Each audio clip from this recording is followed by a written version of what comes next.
فأنا ناصح لإخواني بالصدع بالحق تبيض وجوههم. السكوت في مسألة الحزبية يضرها، فاصدع بما تؤمر وأعرض عن المشركين.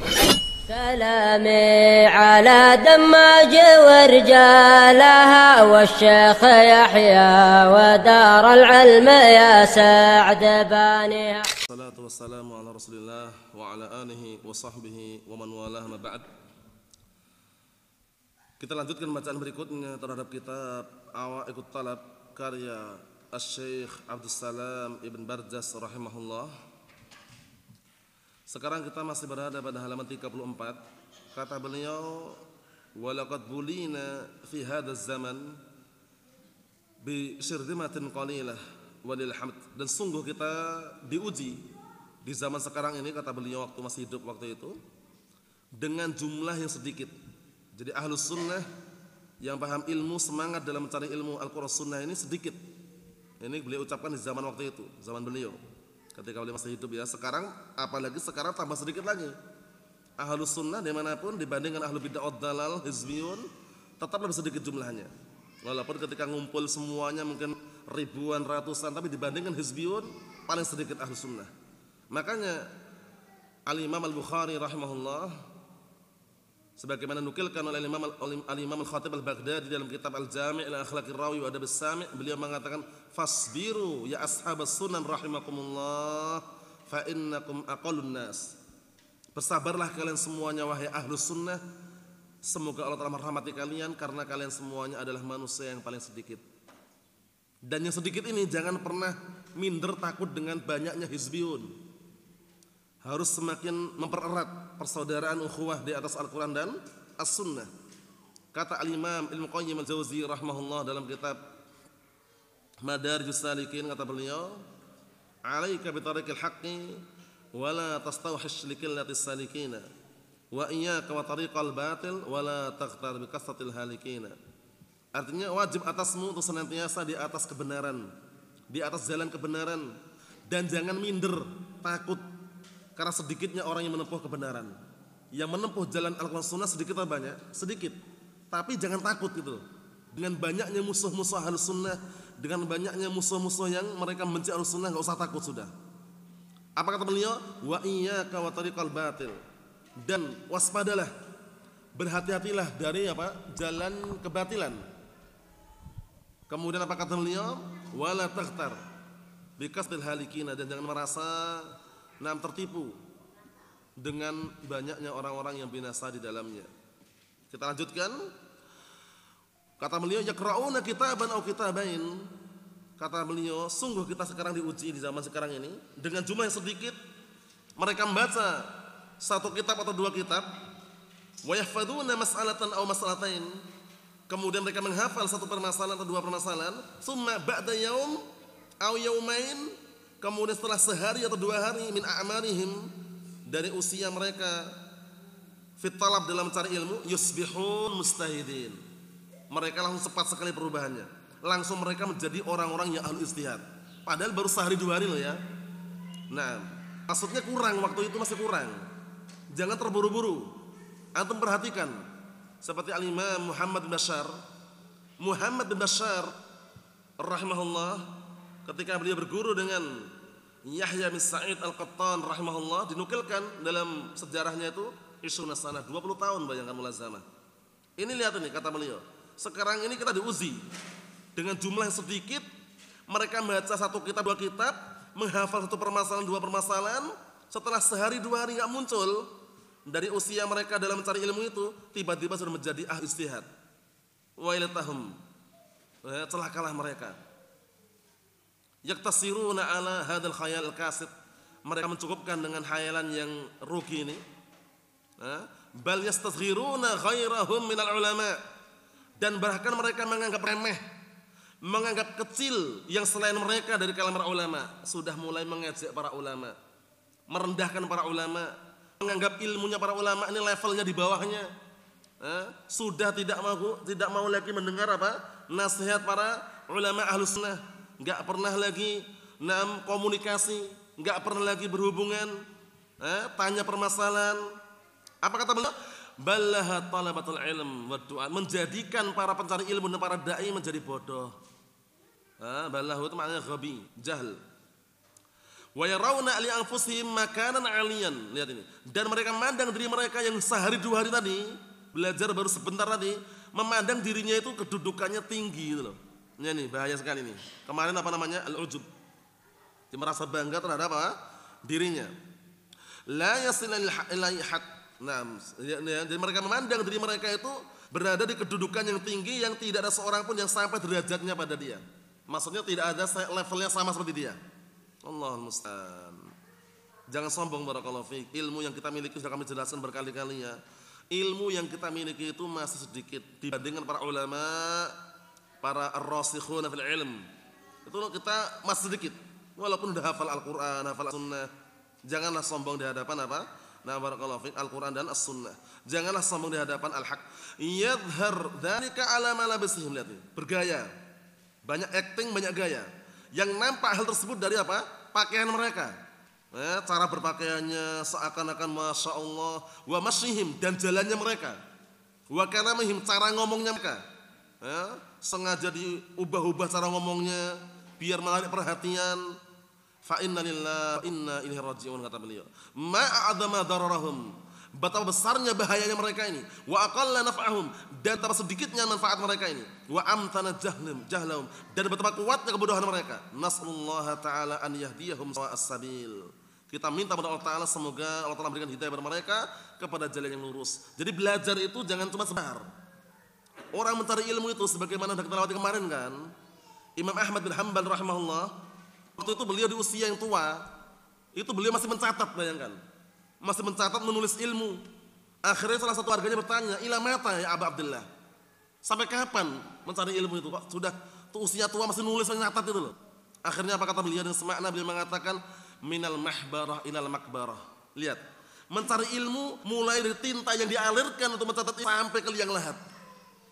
Jadi jangan baru belajar sehari dua hari, kemudian nah barakallahu fiik itu pun melalui media sosial langsung tampil seperti Syekhul Islam.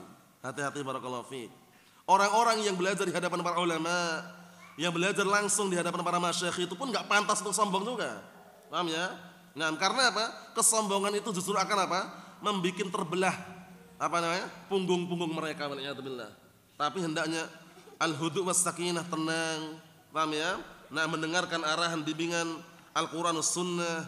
Naam, melalui bimbingan para ulama ahlus sunnah. Wa ila haula asuku faslan nafisan, dan kepada mereka ini kata Asy-Syaikh Abdus Salam Ibn Barzaz rahimahullah taala, aku akan menyebutkan satu pasal nafisan yang sangat berharga Ibnul Jauzi. Milik Ibnu Jauzi rahimahullah taala, haitsu yaqul, yaitu ketika beliau mengatakan intaqattu ala aksar ulama waz zuhad, aku mengkritik kebanyakan para ulama dan orang-orang yang menisbahkan kepada zuhud, annahum yubtinuna al-kibr, bahwasanya mereka itu ada yang menyembunyikan kesombongan. Fahada yanzur fi mawdi'ihi wa irtifai ghairihi alaihi, maka yang ini melihat pada kedudukan dia dan tingginya dia dibandingkan yang lainnya. Wa hadza la ya'udu maridan faqiran yara nafsahu khairan minhu, yang ini bergaya sombong lagi nih. Yang ini enggak mau mengunjungi orang yang sakit, yang fakir. Jadi kalau yang sakit itu orangnya fakir, orangnya miskin itu enggak mau mengunjungi. Dia merasa dirinya lebih apa? Lebih baik daripada orang yang miskin ini. Allahul musta'an. Berarti dia pandang-pandang itu istilahnya ya. Naam. Wa qalla man nam ra'ait illa wa huwa yara nafsah. Dan sedikit sekali. Nah, barakallahu fiik, orang yang aku melihat kecuali apa? Kecuali dia mandang dirinya. Mandang dirinya hebat sehingga nyepelekan, remehkan yang lain. Seakan-akan yang lain itu levelnya di bawahnya semuanya. Paham ya? Nah, barakallahu fiik. Padahal Ahlus Sunnah wal Jamaah itu di dalam menyampaikan ilmu dan juga nah barakallahu fiik, memandang persaudaraan itu tidak pandang bulu, dipisahkan anak pejabat sendiri, kemudian orang kaya sendiri. Makanya kalau memungkinkan pondok pesantren itu gratis. Paham ya? Jangan bayar kalau memungkinkan. Paham ya? Kalaupun mereka bayar untuk makan mereka, ustadznya nyari sendiri mandiri, manja. Jadi ustadz manja itu bagaimana? Paham ya? Nek ra dibayar orang ngajar. Nah, malu-maluin taruh di mana mukanya ini nanti di hadapan Allah Ta'ala. Paham ya? Allahul musta'an. Kenapa kita bilang gratis? Karena banyak orang yang kewalahan masukkan anak mereka ke pondok pesantren bayar. Uang gedung berapa? 1 juta. SPP berapa? 1.500.000. Pendaftaran bayar enggak? Bayar juga. Kalau enggak terima, enggak dikembalikan. Allahul musta'an. Ingat, 2 ayat saja. 2 ayat yang menunjukkan para nabi dan rasul itu ketika ngajarkan ilmu enggak bayar. Paham ya? Kita tanpa memandang dalil yang lain yang menunjukkan apa? Barakallahu fiik, menerima pemberian orang lain. Kalau menerima pemberian orang lain itu enggak ada iskalnya, enggak ada masalahnya. Tapi mensyaratkan ini loh, harus bayar ini loh. SPP, uang gedung, uang pendaftaran, ya kan? Akhirnya banyak apa yang bisa masuk hanya orang-orang kaya. Orang-orang yang enggak punya uang enggak bisa masuk. Ayat yang pertama Allah Ta'ala mengatakan, "Wa ma as'alukum 'alaihi min ajrin in ajriya illa 'ala rabbil alamin." Kata para nabi, lihat, aku tidak pernah minta upah sedikit pun atas dakwah kepada kalian, melainkan upahku di tangan Rabb semesta alam. Percaya mereka dengan rezeki Allah Ta'ala. Yang kedua, ittabi'u man la yas'alukum ajran wa hum muhtadun. Ikutilah orang yang tidak pernah minta upah terhadap dakwah mereka. Mereka lah orang-orang yang dapat petunjuk. Paham ya? Jangan sampai sudah punya level ustadz, gelar ustadz atau gelar syekh, tapi apa? Kalau ngajarkan ilmu harus bayar. Kasihan orang-orang yang enggak punya uang, ya kan? Kasihan mereka-mereka yang orang bisa dikatakan kelas menengah ke bawah enggak bisa belajar mereka. Paham ya? Ajarkan ilmu Al-Qur'an Sunnah tanpa membayar. Kalau memungkinkan. Kalaupun bayar itu hanya kembali ke mereka. Maksudnya cateringan lah istilahnya ya. Ngasih makan mereka untuk uang mereka. Ustaznya jangan ambil dari situ. Paham ya? Barakallahu fiik, Allahul musta'an. Ini menunjukkan bahwasanya mandiri itu perlu. Mandiri tidak terikat dengan orang lain itu jauh lebih baik daripada apa? Terikat rezeki dan ekonominya dengan orang lain, bergantung. Jangan. Paham ya? Barakallahu fiik. Ini sekedar selingan bahwasanya sebagian mereka, kata beliau, yang dinisbahkan kepada para ulama, para zuhad yang dikritik oleh beliau ini, mereka ada yang melihat dirinya itu, memandang dirinya itu hebat itu loh. Wal ajab kullal ajab, dan yang mengherankan lagi, mimman yara nafsah, orang yang memandang dirinya itu hebat. Atarahu bimadza ra'a. Dia itu mandang dengan pandangan apa? Yang dia pamerkan itu apa? Yang dia sombong itu apa? In kana bil ilm faqad sabaqahul ulama. Kalau seandainya dia sombong dan ilmu, para ulama sebelum dia dah mendahului gitu loh. Orang-orang yang lebih ilmu dari dia banyak itu loh. Yang disombongkan apa coba? Wa in kana bi ta'abbud faqad sabaqahul ubbad. Sahih, kalau seandainya sombong dan ibadahnya, Masya Allah sebulan itu qiyamul lailnya luar biasa, sedekahnya lancar, sedekahnya terus. Kalau dia nyombongkan amalan ibadahnya, sungguh telah berlalu orang-orang ahlu ibadah mendahului dia. Ila anqal wa man talammaha khisal nafsihi wa wa dhunubihi atau wa dhunubahu wa dhunubaha alima annahu ala yaqin min adz-dzunub wa taksir sahih. Dan barang siapa yang memperhatikan sifat-sifat kriteria dirinya sendiri dan dosanya, dia akan tahu di atas keyakinan bahwasanya dia itu ada dosa gitu loh. Paham ya? Dia itu memiliki dosa dan juga memiliki kekurangan. Wa huwa min hali ghairihi 'ala syak. Paham ya? Wa huwa min hali ghairihi 'ala syak. Maksudnya, dan dia dari keadaan yang selainnya di atas keraguan. Maksudnya bagaimana barakallahu fi, kalau dia itu paham mengoreksi dirinya, paham ya? Itu ternyata dirinya juga banyak dosa, banyak kekurangan. Jadi enggak pantas nyombongkan di hadapan orang lain itu ya. Kata beliau, falladhi yahdhar minhu al-i'jab bin nafs. Dan yang perlu seseorang itu berhati-hati darinya adalah apa? Merasa bangga dengan dirinya. Wa ru'yatu taqaddum fi ahwalil akhirah wal mu'nam. Dan juga melihat dirinya itu apa?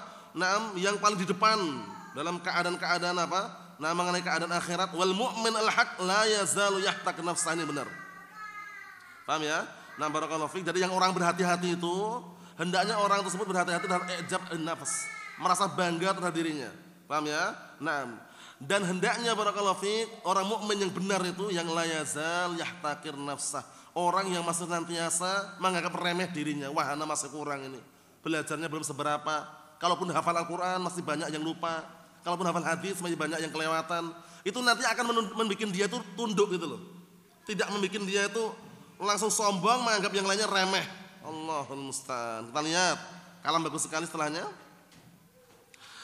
Waqad qila li Umar bin Abdul Aziz radhiyallahu anhu, dan sungguh telah dikatakan kepada Umar bin Abdul Aziz radhiyallahu anhu atau rahimahullah, in muttu nadfanuka fi hujrati Rasulullah sallallahu alaihi wasallam. Kalau seandainya atau in mutta, kalau seandainya kamu mati, kami akan memakamkan engkau di tempatnya atau di kamarnya Rasulullah SAW. Faqala li ala an alqallah bi kulli dhanbin ghair syirk ahabba ilayya min an ara nafsi ahlan lidzalik. Lihat, beliau pada tawaran sangat bagus sekali nih. Maksudnya, barakallahu fiik, beliau sampai mengatakan, sungguh demi Allah, kalau aku berjumpa kepada Allah Ta'ala dengan apa? Dengan membawa semua dosa selain kesyirikan, itu jauh lebih aku sukai daripada aku apa? Memandang diriku itu lebih apa? Lebih pantas untuk menerima tawaran atau menerima barakallahu fiik perkara tadi, dimakamkan di kamar tempatnya Rasulullah SAW maksudnya. Faham maksudnya? Maksudnya itu beliau merasa dosa masih banyak. Ini seorang khalifah, pemimpin, Umar bin Abdul Aziz rahimahullah. Mafhum? Kita ambil dikit lagi. Wa qala fi tahdhib al-ihya wal kibr bil ilm wa huwa a'dhamul afat. Sombong terhadap ilmu itu merupakan penyakit yang paling besar. Wa aghlabul adwa, dan penyakit yang bisa merusak. Wa ab'aduha an qabulil ilaj, dan penyakit yang paling jauh dari apa? Menerima obat. Jadi kalau ada sombong itu enggak usah nanya sudah. Diobatin pun enggak akan mempan. Waliyadzubillah ya. Tapi at-tawadhu, merendahkan diri, terkhususkan di hadapan dalil, paham ya? Rendah diri di hadapan Allah Subhanahu wa taala, ilmunya belum seberapa, illa bi syiddatin syadidah, kecuali dengan cara yang keras. Wa juhdin jahid, dengan kesungguh-sungguhan yang keras. Wa dzalika li anna qadral ilmi 'azimun 'indallah, yang demikian itu dikarenakan kadar ilmu di sisi Allah Ta'ala itu sangat agung. 'Azimun 'indan nas, dan juga agung di sisi manusia. Wa huwa a'zam min qadril mal wal jamal wa ghairihima, yang mana ilmu itu jauh lebih agung kedudukannya dibandingkan kedudukan harta dan keindahan dan yang selain keduanya. Mafhum? Naam. Walan yaqdir al-'alim ala daf'il kibr illa bi ma'rifati amrayn. Penting ini, orang yang berilmu itu tidak akan mampu menolak kesombongan ini, kibr ini. Apa makna kibr ini? Batrul haqqi wa ghamtun nas, menolak kebenaran dan meremehkan manusia, ini kecuali dengan dua perkara. Seorang alim tidak akan mampu menolak kesombongan ini kecuali dengan mengetahui dua perkara. Mengetahui dua perkara. Ahadihima, salah satu dan keduanya, an ya'lam anna hujjatallah ala ahli ilm akad, yaitu hendaknya dia mengetahui bahwasanya hujjah Allah Ta'ala di hadapan ahli ilm itu sangat kuat sekali. Jadi dia mau nyombongkan apa? Paham ya? Wa annahu yahtamilu minal jahil ma la yahtamilu asharatan minal alim. Fa inna man asallahu ta'ala an ma'rifatin wa ilmin fajinayatuhu afhash id lam yaqdi ni'matallah alaihi fil ilm. Lihat ini, dikarenakan beda, bebannya itu beda. Paham ya? Nah, bedanya apa bedanya? Orang yang berilmu dibanding orang bodoh itu ketika memikul beban yang dia langgar itu beda. Kenapa demikian barakallahu fiik? Karena orang kalau bermaksiat kepada Allah Ta'ala dalam keadaan dia itu mengetahui dan punya ilmu, maka tindakan kriminal kejahatannya itu lebih apa? Afhash, lebih keji. Orang yang berilmu punya ilmu kan? Orang yang bodoh masih mending karena dia nggak tahu. Tapi yang berilmu ini afhash, dia lebih apa? Lebih keji kalau melanggar. Kenapa? Dikarenakan dia tidak menunaikan nikmat yang Allah berikan kepadanya untuk ilmu, tidak menunaikan ilmunya. Ilmu dia ketahui, ilmu dia punya, tapi melanggar. Sehingga kalau dia sadar ini, dia tidak akan sombong gitu loh. Faham ya? Kalau dia sombong itu melanggar ilmunya. Al-amr tsani, perkara yang kedua, anal alim ya'rif anal kibr la yaliku illa billah wahdah. Orang yang berilmu itu paham, mengetahui bahwasanya kesombongan itu tidak pantas, tidak layak kecuali hanya untuk Allah Subhanahu wa taala semata. Paham? Wa annahu idza takabbara sara mamqutan 'indallah baghidan. Dan bahwasanya apabila seorang alim itu sombong, menjadilah dia orang yang dimurkai, dibenci di sisi Allah Subhanahu wa taala. Li hadis Abi Hurairah anhu, qala Rasulullah sallallahu alaihi wasallam, qala Allah taala, al-'izz izari wal kibriya ridai faman yunazi'uni adzabtuh. Dikarenakan perkataan Rasul SAW, dan Allah Ta'ala mengatakan di Qudsi berarti ya, kemuliaan itu adalah izarku, dan kesombongan itu adalah ridaku, itu selendangku kalau terjemahan bahasa seperti itu. Maka barang siapa yang menentangnya, masih melawan dengan kesombongan hamba tersebut sombong, adzabtu aku akan adzab dia. Makanya ini dengan dua perkara ini orang akan sadar enggak berani sombong lagi. Karena sombong terkena ancaman. Karena yang namanya al-kibr wal kibriya itu murni untuk Allah Ta'ala. Mafhum? Kita mau sombongkan apa? Yang terakhir, wa an Abdullah bin Mas'ud wa anhu an Nabi sallallahu alaihi wasallam qala la yadkhulul jannata man kana bi qalbihi mithqala dzarratin min kibr. Tidak masuk surga orang yang di dalam hatinya masih ada apa? Sekecil sesuatu daripada kesombongan. Sekecil apapun, mau sekecil semut yang kecil atau sekecil biji sawi. Kalau ada kesombongan itu ancamannya tidak masuk surga. Paham ya? Walaupun enggak kafir ya terancam dengan ancaman dosa besar waliyadzubillah. Faqala rajulun, akhirnya ada yang berkata, inna rajulan yuhibbu an yakuna thawbuhu hasanan wa na'luhu hasanah. Ada orang dia yang mengatakan, ya Rasulullah, ini orang ini senang kalau pakainya bagus, penampilan rapi, bagus, dan senang kalau sandalnya bagus juga. Qala, kemudian Rasulullah SAW mengatakan, innallaha jamilun yuhibbul jamal. Berpenampilan bagus itu enggak salah, bukan sombong.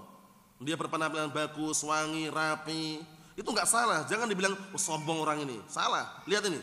Sesungguhnya Allah Ta'ala itu indah dan menyukai keindahan. Al-kibru batarul haqqi wa ghamtun nas. Kesombongan itu adalah menolak kebenaran dan meremehkan manusia. Ghamtun nas ihtiqaruhum, meremehkan, merendahkan manusia. Paham ya? Jadi kalau yang nasihatin levelnya di bawahnya nolak, ya kan? Dia harus yang nasihati orang level di atasnya. Salah. Walaupun yang nasihati ustadznya itu seorang santri atau muridnya, kalau kebenaran sami'na wa ta'na, terima apa adanya. Nah, kritikannya membangun, siap diterima. Jangan ngajar anti kritik. Tahu anti kritik ya? Enggak mau dikritik, pokoknya salah pun biarin. Salah itu. Paham ya? Nah, pastikan siap untuk tawadhu, merendahkan diri di hadapan al-haq, dan siap untuk kembali berjalan yang benar ketika ada kesalahan yang dia lakukan atau yang semisalnya. Allah alam shawab. Nasallahu as-salamata wal afiyah walhamdulillah rabbil alamin.